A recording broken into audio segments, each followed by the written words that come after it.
হাসিনার নির্দেশে আয়নাঘরে আটকে রাখা হয় ইলিয়াস আলীকে। রিমান্ডে ইলিয়াস আলী হত্যার রহস্য ফাঁস।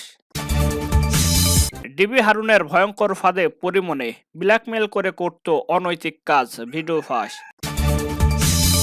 গাজী গ্রুপের চেয়ারম্যান সাবেক বস্ত্র ও পাট মন্ত্রী গোলাম দস্তকের গাজী গ্রেপ্তার।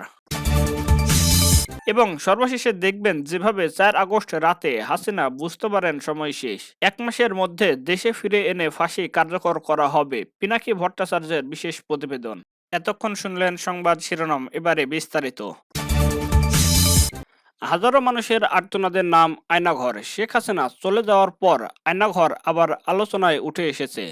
সেখান থেকে ইতিপূর্বে 3 জন বন্দী মুক্তি পেয়েছেন। তবে ডিবি পুলিশের রিমান্ডে আয়নাঘরে নিয়ে চাঞ্চল্যকর নানা তথ্যও দিচ্ছেন ন্যাশনাল টেলিকমিউনিকেশন মনিটরিং সেন্টার বা এনটিএমসি এর মহাপরিচালক মেজর জেনারেল অবসরপ্রাপ্ত জিয়াউল আহসান। ডিবির প্রশ্ন ছিল, 2013 সালে আপনি ইন্টেলিজেন্স শাখার প্রধান ছিলেন, তখন শাপলা চত্বরে এতগুলো মানুষ মারার প্রয়োজন কী ছিল? জবাবে তিনি বলেন, তৎকালীন আইজি, ডিজি এবং পুলিশ কমিশনার আমাকে বিশেষ দায়িত্ব দিয়েছিলেন। আমি চেষ্টা করেছি যে কোনো মূল্যে শাপলা চত্বর ফাঁকা করার। আমরা ফাঁকা গুলি করেছি, তবে সেখানে কোনো লোক মারা যায়নি। লোক না মারা যায় তাহলে নারায়ণগঞ্জে লাশ পাওয়া গেল কেন? ডিবির এমন প্রশ্নের জবাবে জিয়া বলেন, সেগুলো নারায়ণগঞ্জে মারা গেছেন। নারায়ণগঞ্জের 7 খুনের বিষয়ে জিজ্ঞাসাবাদ করা হলে তিনি বলেন, ওই ঘটনায় সাবেক মন্ত্রী মোফাজ্জল হোসেন চৌধুরী মায়ার মেয়ের জামাই ইমদাদ জড়িত ছিলেন। 7 মার্ডারের পর সেখানে আরও 2টি খুন হয়েছে, ওই 2টি খুন আপনি নিজে করেছেন। এমন প্রশ্নের জবাবে জিয়া বলেন, কি বলেন, আমি এসবের কিছুই জানি না। প্রধানমন্ত্রী আমাকে বিভিন্ন সময়ে নানা বিষয়ে সতর্ক করেছে। আয়নাঘর বিষয়ে প্রশ্ন করা হলে তিনি বলেন, ওটা আমার বিষয় না।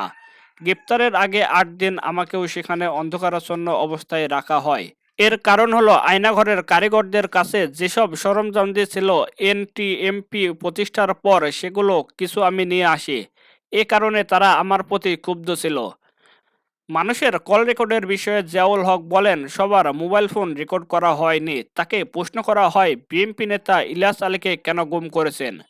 ফার্মগেট থেকে জাতীয় পার্টির এক নেতাকে তুলে এনে কেন হত্যা করেছেন? ইলিয়াস আলীর বিষয়ে জিয়ার কাছে সুনির্দিষ্টভাবে প্রশ্ন ছিল, ইলিয়াস আলীর স্ত্রী তৎকালীন প্রধানমন্ত্রীর কাছে যাওয়ার পর তিনি আপনাকে ফোনে বলেছিলেন, ইলিয়াস আলীকে ছেড়ে দাও। আপনি ওই সময় বলেন, ইলিয়াস আলীকে কিছুক্ষণ আগে শেষ করে দেওয়া হয়েছে। এ সময় জিয়া কোনো মন্তব্য করেননি। শেখ হাসিনার ভাগ্য নির্ধারিত হয় 4 আগস্ট রাতে, তবুও ছিলেন অনড়। গণ অভ্যুত্থানের মুখে গত 5 আগস্ট পদত্যাগ করে ভারতে পালিয়ে যান সাবেক প্রধানমন্ত্রী শেখ হাসিনা। গণমাধ্যমের বিভিন্ন প্রতিবেদনে জানা যায়, 4 আগস্ট রাতেই শেখ হাসিনা জানতে পারেন ছাত্র আন্দোলন এমন এক পর্যায়ে পৌঁছেছে যা নিরাপত্তা বাহিনীর পক্ষে নিয়ন্ত্রণ করা অসম্ভব। এরপরও শেখ হাসিনা কোনো অবস্থাতেই পদত্যাগ করতে রাজি হচ্ছিলেন না, বরং তিনি আরো কঠোরভাবে আন্দোলন দমানোর পক্ষে অনড় ছিলেন। পরিস্থিতির দ্রুত অবনতি হলে ছোট বোন শেখ রেহেনাও তাকে বোঝাতে ব্যর্থ হন। এক পর্যায়ে ছেলে সজীব ওয়াজেদ জয়ের সঙ্গে যোগাযোগ করা হয় নিরাপত্তা বাহিনীর পক্ষ থেকে। শুরুতে জয় ছিলেন ক্ষিপ্ত, উত্তেজিত। নিরাপত্তা বাহিনীর অনড় ভূমিকায় শেষ পর্যন্ত জয় তার মা শেখ হাসিনাকে পদত্যাগের পক্ষে সায় দেন। উপায়ন্তর না দেখে শেখ হাসিনা অবশেষে পদত্যাগে রাজি হন। জানা যায়, 4 আগস্ট রাতেই শেখ হাসিনার ভাগ্য নির্ধারিত হয়ে যায়, কিন্তু তিনি তা মানতে রাজি ছিলেন না। দফায় দফায় বৈঠক, আলোচনা, পদত্যাগের সম্মতি আদায় এবং সর্বশেষ পদত্যাগপত্র প্রস্তুতিতে দ্রুত সময় ফুরিয়ে যায়। পরিস্থিতির বিষয়ে শেখ হাসিনাকে বাস্তব অবস্থা থেকে দূরে সরিয়ে রাখা হয়েছিল মর্মে অভিযোগ উঠেছে। এর জন্য বিভিন্ন মাধ্যমে নানা জনের প্রতি অভিযোগের আঙ্গুল তুলছে। সাবেক প্রধানমন্ত্রী শেখ হাসিনার পতন ও দেশত্যাগের পিছনে 4 জনের একটি চক্র বা গ্যাং অফ 4 দায়ী বলে আওয়ামী লীগের এক নেতার বরাতে ভারতীয় সংবাদ মাধ্যমে রিপোর্ট করেছে, যা নিয়ে ঢাকায় রীতিমতো তোলপাড় চলছে।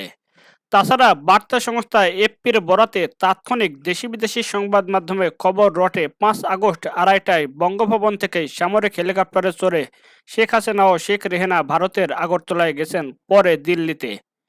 দেশ ছাড়ার আগে হাসিনা একটি ভাষণ রেকর্ড করে যেতে চেয়েছিলেন, কিন্তু তিনি সেই সুযোগ পাননি। ওই দিন সকালে ছোট বোনকে সঙ্গে নিয়ে শেখ হাসিনা গণভবন ছেড়ে বঙ্গভবনে গিয়ে পদত্যাগ করেন বলেও খবর রটে।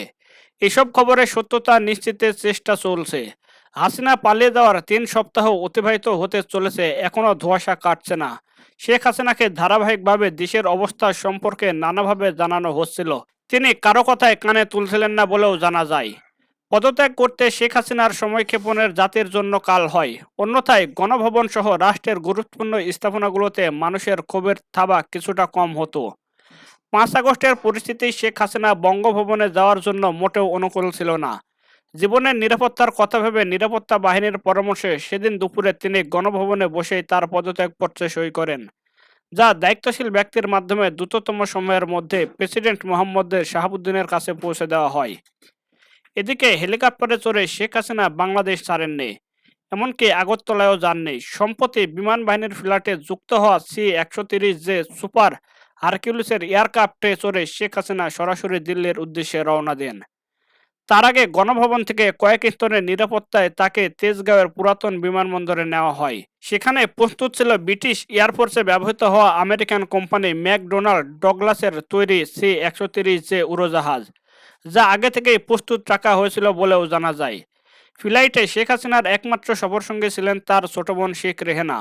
তাদের বহনকারী বাংলাদেশ এয়ারফোর্সের উড়োজাহাজটি ঢাকা থেকে নন স্টপ ফ্লাইট করে 5 আগস্ট সন্ধ্যায় দিল্লির কাছে গাজিয়াবাদ হিলডন বিমানবন্দরে অবতরণ করেন। সেখানে ভারতীয় জাতীয় নিরাপত্তা উপদেষ্টা অজিত ডোভাল তাদের রিসিভ করেন। বাংলাদেশের তৎকালীন প্রশাসন দ্রুত ফ্লাইট ক্লিয়ারেন্স পাওয়া সহ শেখ হাসিনাকে গ্রহণের জন্য অন্যান্য প্রস্তুতিতে প্রধান ভারতীয় জাতীয় নিরাপত্তা উপদেষ্টার দপ্তরের সঙ্গে যোগাযোগ রাখছিল বলেও জানা যায়।